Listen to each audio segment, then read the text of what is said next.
Let's bring in founder and president of the Article 3 Project, Mike Davis. Mike, thanks for being with us today. Thank you for having me. All right, so hearing from Stormy Daniels finally taking the stand. What do you think of her as a witness, her testimony, what we've learned so far?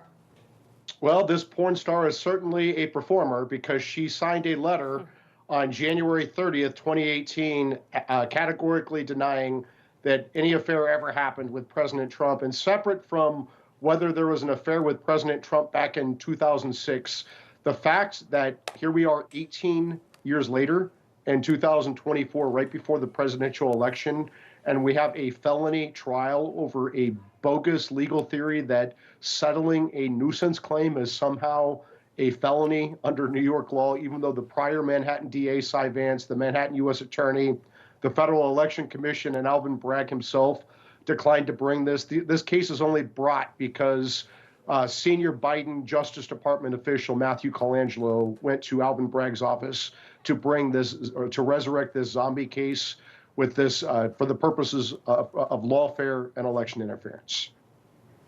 Well, Mike, let me ask you this. Their contention would be something happened between them. As you say, she sent out a letter a while back saying nothing happened. Does it matter whether there was a relationship between the two of them? Because people do things all the time in and out of marriage, and that's even the jury, I'm sure, is aware of that. But this comes down to some paperwork, right? I mean, this comes down to election laws.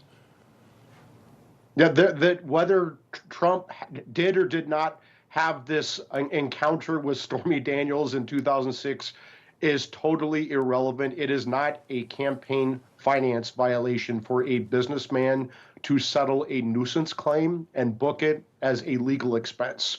I've been a lawyer for a long time. I've represented business people for a long time. I've represented businesses for a long time.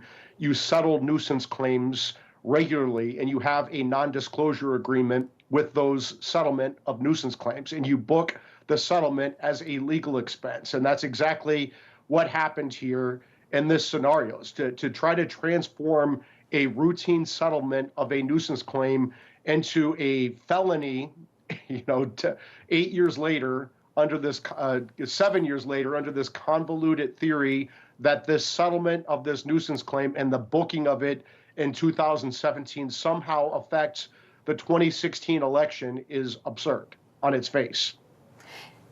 And Mike, what do you think now? I mean, again, Stormy Daniels taking the stand, Trump still under this gag order that escalated further yesterday with the judge saying, listen, if this continues, jail time is a consideration here.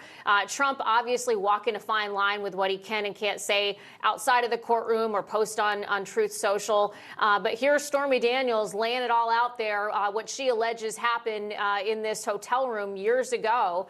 And Trump not allowed to go out there and defend himself. So this judge, Juan Merchan's adult daughter, Lauren Merchan, is raising millions of dollars off of this criminal trial, requiring his recusal under New York statute. That's not just Mike Davis saying that.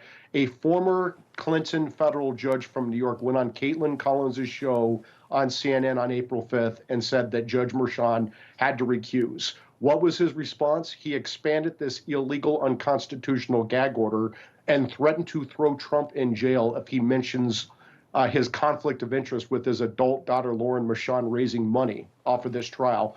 Also, Matthew Colangelo got deployed from the Biden Justice Department in the number 3 office, a very senior political appointee to bring this case. If Trump mentions Colangelo's name, he goes to jail.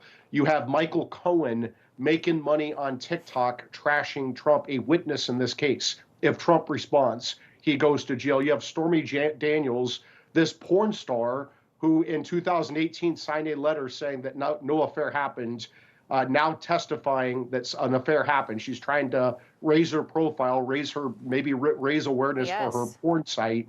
She goes to jail. If Trump mentions that the jury pool voted 87% for Joe Biden, he goes to jail. This is clearly an unconstitutional gag order. Yeah, and you know, when you look at Stormy Daniels, she testified about her upbringing, came from a low-income household, and then meeting Trump for dinner that night. It was something that her and her publicist felt would be good for her career. A lot that we've learned today, and hopefully we'll have more to report on later. Mike Davis, always a great pleasure to have you here. Thank you. Thank you.